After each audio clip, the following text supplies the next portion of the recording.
کہ آپ کو یہ حق نہیں ہے کہ آپ اس کو خراب طریقے سے چلائیں. اور اس نقطہ نظر سے مدارس اسلامیہ، اور اس کے کئی تفصیلات بھی ہیں، مجھے نہیں لگتا کہ ابھی ان تمام تفصیلات پہ جانا چاہیے، لیکن یہ سب سے بڑا خطرہ ہے جو میری نگاہ میں ہے، جس کے تحت مدارس اسلامیہ کو بند کیا جا سکتا ہے. اور اس میں جو ایک نقطہ ہے وہ یہ ہے کہ حکومت یہ کہہ سکتی ہے آنے والے وقت میں کہ پہلے بچہ سٹیزن ہے پھر وہ مسلمان ہے. اس لیے اب سٹیزن کی تعلیم حکومت کی ذمہ داری ہے، اور چونکہ ہم مائنورٹی ہیں اس لیے ہم اپنے بچے کو تعلیم دے رہے ہیں مائنورٹی ادارے کے ذریعے. لیکن اگر حکومت یہ کہتے کہ تمہارے ادارے اچھے نہیں ہیں تو پھر وہ حکومت تعلیم دے گی، تو ایسے مدارس بند ہوں گے. اس میں بند ہونے کی جو سب سے پہلی کڑی ہوگی وہ یہ کہ حکومت یہ کہے گی کہ بچوں کو پڑھانے کے لیے جس قسم کے اساتذہ کی ضرورت ہے وہ تمہارے پاس نہیں ہے. یعنی وہ بی ایڈ کو اور ڈی ایڈ وغیرہ کو لازمی قرار دے دے گی مدارس میں بھی، اور اس طریقے سے مدارس کے بند کرنے کا قیام عمل میں لایا جا سکتا ہے.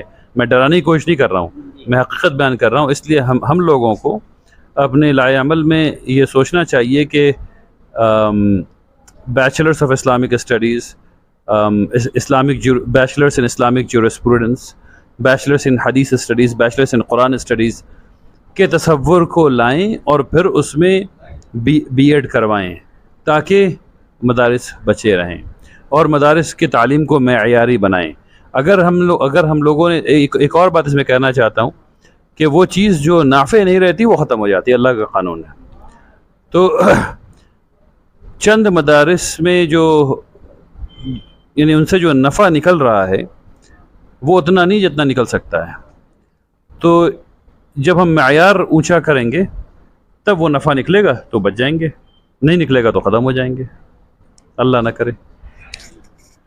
حضرت ایک اہم سوال ہے اور وہ یہ ہے کہ بہت سارے ہمارے ملک میں چونکہ برادران وطن بھی ہمارے ساتھ رہتے ہیں، ہم بھی ان کے ساتھ رہتے ہیں، اور میں یہ کہوں کہ جس علاقے میں بھی ملہی پور بیہٹ میں میں ہوں، ایک ہمارے برادران وطن کا گھر ہے، دوسرا گھر ہمارے مسلم بھائی کا ہے، پھر تیسرا گھر ان کا ہے، پھر چوتھا گھر مسلم بھائی. اس طریقے سے اس علاقے میں آبادیاں ہیں. تو بہت سارے کچھ ایسے بھی ہیں جو ماشاءاللہ اچھے اخلاق کا برتاؤ پیش کرتے ہیں، لیکن کچھ ایسے بھی ہیں جو مدارس اسلامیہ کے خلاف اناب شناب، بلکہ یوں کہہ لیجئے کہ وہ مدارس اسلامیہ کو دہشت گردی کا اڈا تک قرار دیتے ہیں. ان لوگوں کے بارے میں کیا کہا جا سکتا ہے؟ کون سی نئی بات ہے بھائی؟ محمد رسول اللہ صلی اللہ علیہ وسلم کو کیا نہیں کہا گیا؟ وہ تمام چیزیں تو ہمیں بھی کہیں جائیں گی نا. محمد رسول اللہ صلی اللہ علیہ وسلم نے کیا کہا؟ انہوں نے بندوق نکال لی مارنے کے لیے؟ نہیں، نہ انہوں نے بندوق نکالی نہ تلوار نکالا، مسکرائے اور مسکرا کے جواب دیا. تو ہم لوگوں کو بھی مسکرانا چاہیے، مسکرا کے جواب دینا چاہیے. جب تک کہ ہم لوگوں کو دلائل پر مبنی چیز وہ تصویر نہیں دکھائیں گے جو صحیح ہے اور الٹی سیدھی بات کریں گے تو وہ نہیں سمجھیں گے.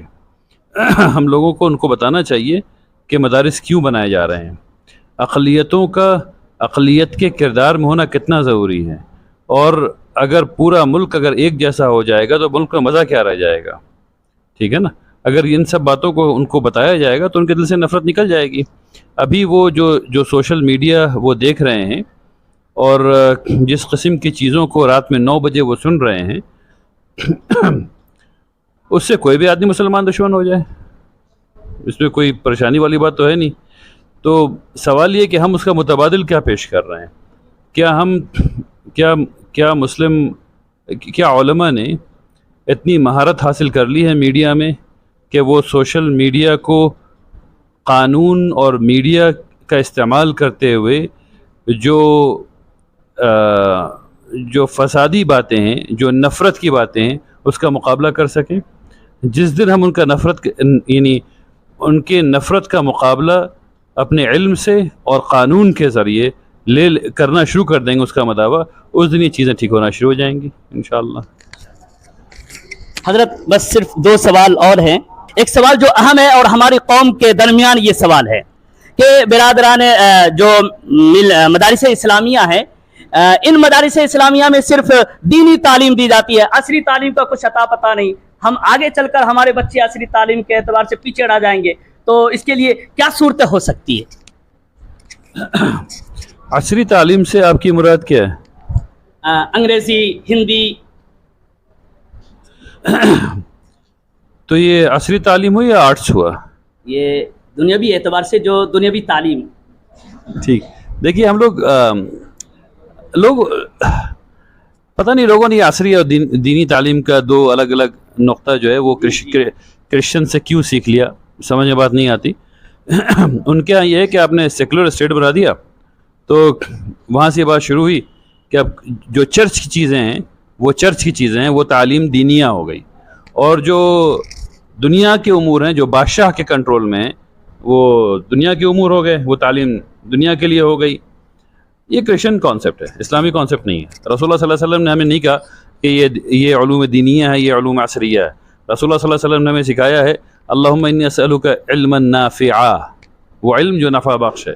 ہمیں نفع بخش علم سکھانا چاہیے، اور نفع بخش علم میں سب سے پہلے عربی ہے، کیونکہ اس کے بغیر قرآن نہیں سمجھا جا سکتا.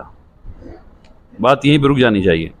اس کے بعد یعنی پرائیورٹی کے اعتبار سے قرآن ہے، پھر حدیث ہے، پھر فقہ، اور اسی کے ساتھ ساتھ جیسے آپ نے کہا انگریزی، ٹھیک ہے نا، بنا ضروری چیز ہے. جب ہم انگریزی کیوں بھائی، چائنیز سیکھنی چاہیے، مینڈرین سیکھنا چاہیے. دنیا کی سب سے بڑی آبادی مینڈرین بولتی ہے. ہندوستان سے زیادہ بڑی آبادی چائنا میں رہتی ہے، کم سے کم ابھی آج تک. اگست میں غالباً وہ ختم ہو جائے گا، اگست میں ہم لوگ زیادہ بڑی آبادی ہو جائیں گے، لیکن مینڈرین وہ بولتے ہیں. تو ہمیں مینڈرین اور کینٹونیز بولنا بھی سیکھنا چاہیے، کسی نے منع نہیں کیا. بلکہ یعنی صحابہ اکرام سے یہ بات ثابت ہے کہ وہ دوسری جگہوں پہ گئے پڑھنے کے لیے، انہوں نے سیکھا. رسول اللہ صلی اللہ علیہ وسلم نے ایک صحابی کو بھیجا وہ عبرانی سیکھنے کے لیے، وہ عبرانی سیکھ کر کے آئے. تو اسلام تو کہتا ہی ہے کہ تمام چیزوں کو سیکھو، تدبر کرو. تو کیسے کریں گے؟ ان تمام چیزوں کو سیکھنا چاہیے انشاءاللہ. بس لاسٹ سوال ہے حضرت، ایک بات اور ہے جو مدارس اسلامیہ کے حوالے سے ہیں. کہتے ہیں، اور یہ حقیقت بھی ہے، مدارس اسلامیہ دین کے قلعے ہیں، اور یہ دین کے قلعے جتنے مضبوط ہوں گے ہم اتنا ہی زیادہ محفوظ ہوں گے. تو ان مدارس اسلامیہ کو مضبوط بنانے کے لیے امت کو کیا کرنا چاہیے؟ ایک پورا پروگرام ہے، ایک فہرست ہے جو میں آپ کو دے سکتا ہوں، لیکن سب سے پہلے باپ ماں کو یہ خیال کرنا چاہیے کہ جس مدرسے میں وہ اپنے بچے کو بھیج رہے ہیں اس مدرسے میں تعلیم کیسی ہو رہی ہے، اچھی ہو رہی ہے کہ نہیں ہو رہی ہے. وہ پہلی چیز ہے. وہاں کے مدرسین کو یہ خیال ہونا چاہیے کہ یہ اللہ کی امانت ہے، وہ بچوں کی تعلیم کیسی دے رہے ہیں. اور پوری امت کو یہ خیال ہونا چاہیے کہ وہ مدرسین جو فجر سے لے کر کے عشاء تک بچوں کی تربیت کر رہے ہیں، ان کی تنخواہ جب تک 12,000 روپے 15,000 روپے مہینہ رہے گی تب تک کچھ نہیں ہونے جا رہا.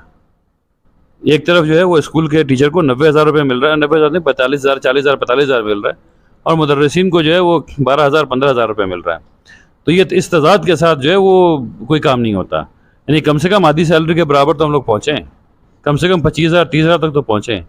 تو امت جب تک یہ کبھی نہیں ہوگا کہ آپ انفاق نہیں کریں اور اللہ سے محبت کی امید رکھیں. قرآن پورا پڑھ جائیے. اللہ تعالیٰ نے 2 چیز مسلمانوں سے مانگی ہے، ایمان اور انفاق.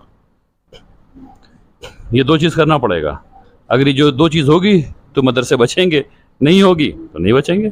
تو مسلمانوں کو طے کرنا ہے کہ مدرسے کو بچانا یا نہیں بچانا. جزاک اللہ خیرہ. بہت بہت شکریہ حضرت، آپ نے اپنی قیمتی وقت نکالا. آپ کا ہم تہ دل سے شکریہ ادا کرتے ہیں، دعا کی درخواست ہے. ناظرین کرام، اس ویڈیو میں اتنا ہی. انشاءاللہ پھر کسی شخصیت کے ساتھ ملیں گے. تب تک کے لیے السلام علیکم ورحمۃ اللہ تعالی وبرکاتہ.